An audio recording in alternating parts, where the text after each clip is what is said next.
So friends, new video में आप सभी को स्वागत है परीक्षित यूट्यूब चैनल पर।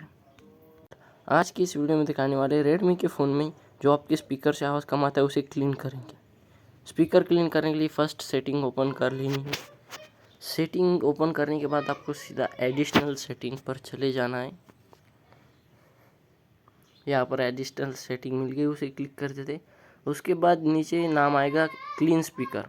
क्लीन स्पीकर को क्लिक करने के बाद क्लीन स्पीकर दबाना है और 30 सेकंड्स का वेट करना है। ये 30 सेकंड्स हो जाने के बाद आपका स्पीकर क्लीन हो जाएगा।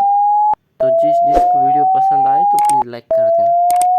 ये 30 सेकंड होने तक आपको रुकना है, कुछ भी नहीं करना है बीच में। तो 30 सेकंड्स हो जाने देते।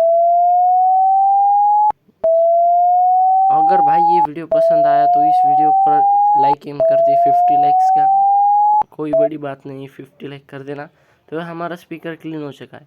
तो अब सारे ये चीज़ों को बैक कर देना है और जिसको वीडियो पसंद आए तो प्लीज़ लाइक कर देना। पहले से आपके स्पीकर की क्वालिटी थोड़ी अच्छी हो जाएगी। ये सिर्फ ट्रिक रेडमी के फ़ोन के लिए। तो पसंद आए तो प्लीज़ लाइक कर देना। टेक परीक्षित यूट्यूब चैनल को सब्सक्राइब कर दो।